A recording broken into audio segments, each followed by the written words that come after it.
Well, shalom, y'all. I have something a little controversial to talk about today, but I think I have a reason for my controversy. And I'd like to talk about Mark 13. This is commonly known as the little apocalypse, and a lot of people would say this is about the end of the world. And my controversy is that I don't think it's about the end of the world. I think it's about the end of the temple and Jerusalem. That's kind of the short summary. I'm going to try to give you a brief summary of my rationale because it is a little bit controversial. Most people would say Mark 13 is about the end of the world, so I want to justify that, but I'm going to try to keep it as short as I can. I have a much longer discussion, and I'm going to have to leave out a lot of things that are in that longer discussion. So if you want all of my reasoning and all of my kind of fine points, let me know in the comments, and I'll be more than happy to create a longer video. But just keep in mind, it's probably on the order of 30 minutes to an hour video. So if you really want the details, let me know. Be happy to share it with you.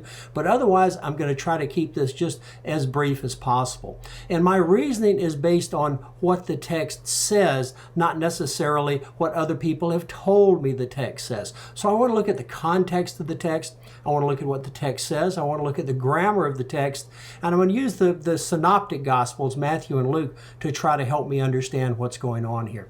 So big picture, this is all about in the context of the temple. Mark 11, Jesus cleanses the temple. In Mark 12, Jesus confronts the temple leadership. And in Mark 13, Jesus gets some questions about the temple. Let's look at actually what the text says. Go to Mark 13, and I'm going to read the first 3 or 4 verses.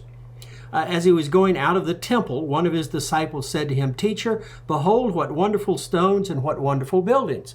And Jesus comments on that in verse 2. And Jesus said to him, "Do you see these great buildings? Not one stone will be left upon one another, which will be not torn down." That clearly amazes the disciples because the temple is huge. And then Jesus is saying it's all going to be torn down. And then it goes on to verse 3. As he was sitting on the Mount of Olives opposite the temple, where they're looking at the temple, Peter and James and Andrew were questioning him privately, saying, "Tell us when these things be, and what will be the sign for when these things will be fulfilled." Now, we don't know for sure, and in the longer discussion I can go into more detail, but typically when someone asks a question, someone gives an answer. So there's a question given, and they talk about these things that they've just been talking about, and the most natural thing would be for Jesus to answer that question. If I were to ask you, "What time is it?" chances are you'd automatically look at your watch and tell me what time it is. So it's question asked, question answered. And I think that's my first clue that this is not about the end of the world. Jesus has talked about the destruction of the temple. The disciples have asked Jesus when this is going to happen, and Jesus is going to tell them. So that's sort of the context. It's not about the end of the world, although I think some of the end of the world is in Mark 13, don't get me wrong. But Jesus is talking about the destruction of the temple. And the second point that I want to bring up that makes me think something's going on other than the end of the world here is the grammar. And I won't go all Greek geek on you, but it is important. It's something we're not familiar with in English unless you're from the South or maybe from the Northeast. But in English, you can be singular or plural. Now, in the South, you plural is known as y'all. I guess if my northern brethren would excuse me, in the North it might be yous guys or something like that. But in English generally, if we just see you, and in the translation in the Bible, we can't tell if that you is singular, which could be applying to anybody, or y'all. And in this passage, all of the yous are y'alls except for the verses in 24 and 27. So Jesus is looking at the disciples and he's addressing them directly. He's saying, "Okay, y'all, here's what's going on." If you go through, starting in verse 2, and Jesus said to him, "Do y'all see these great buildings?" Jesus is talking to the disciples, and all the other yous that you see translated, it could be English singular or English plural. So I am convinced that Jesus is directly addressing the disciples and telling them something that they will see. Y'all will encounter this. Y'all will experience this. This will happen to y'all. Now, clearly it can't be the end of the world because I don't think the end of the world is happening yet. So to me, that's another clue that Jesus is talking to the disciples about something they will see. Now, again, don't get me wrong. I think some of this is about about the end of the world. If you read verses 24 through 27, all of a sudden the y'alls change to they. Jesus is talking about somebody other than the apostle, other than the disciples, and what y'all will see. He's talking about what they will see. And to my interpretation, 24 through 27 is indeed the end of the world, but that's not the most important part about Mark's passage. If you look at kind of literarily, it starts with a do not be deceived comment and ends with a do not be deceived comment. So Jesus is trying to tell people, don't be deceived. Here's what you need to watch for. So that's the context, the grammar of the text. And I want to look at, excuse me, one other thing. Maybe the key to the passage is Mark 13:14.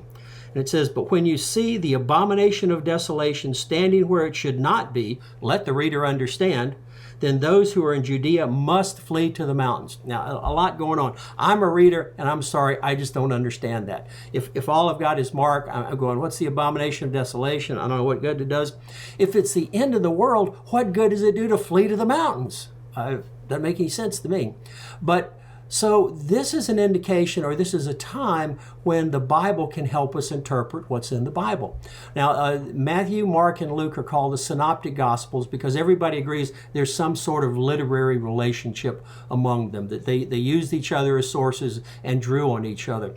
So, if you agree that Mark is the first written gospel and Matthew and Luke were written after that, in some extent, Matthew and Luke are a commentary on Mark. They took something that was in Mark and they added a little bit to it or tried to explain it. So let's see what Matthew and Luke, if they can help us in this passage. So go over to Matthew 24:15. Matthew 24:15 says, therefore, when you see the abomination of desolation, which was spoken of through Daniel the prophet, standing in the holy place, let the reader understand. Okay, I got a little bit better grasp on it. This is that abomination of desolation that was talked about in Daniel the prophet. Okay, that helps me some, but I'm still not sure. He's in the holy place. Remember, the temple is still the context here. It's interesting. That doesn't help me a lot. So let's go over to Luke. And I just love old good Dr. Luke. He just kind of spells it out. This is Luke 21:20.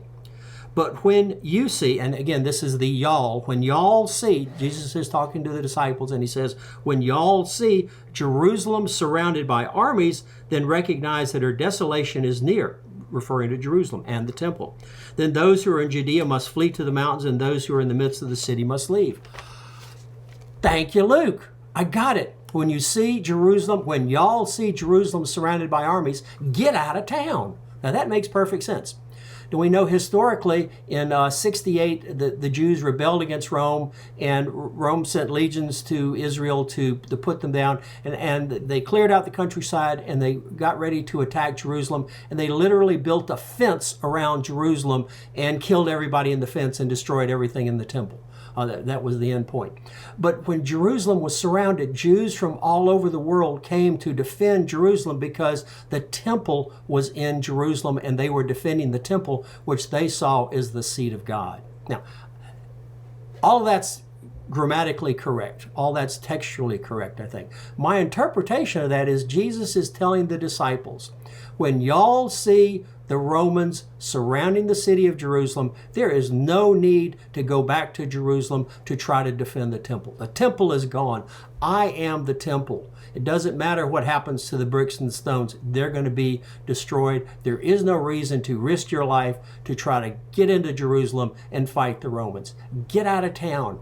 Leave the stones to the people who deal with the stones, because I am the temple, I am the Son of God, and I am the way, the truth, and the light.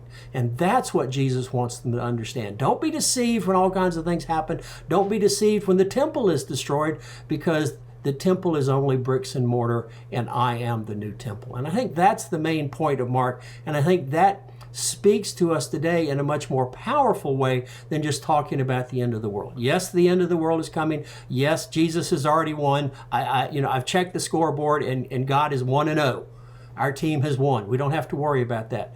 But this is about something we can deal with in our daily lives. When we see false teachers, when we see fear, when we see doubt, we can know that the temple doesn't matter anymore, that our temple is raised and our temple is sitting at the right hand of God the Father. And that's what we depend on. We don't depend on the building. We depend on the sacrifice and the atoning work of Jesus for forgiveness with God and a guarantee of eternal relationship. So that's the little bit longer version. I know you've got lots of questions. There are more details that I can give you. But if you disagree, put it in the comments and we'll talk about it. I think I'm right, but I admit that I may be wrong.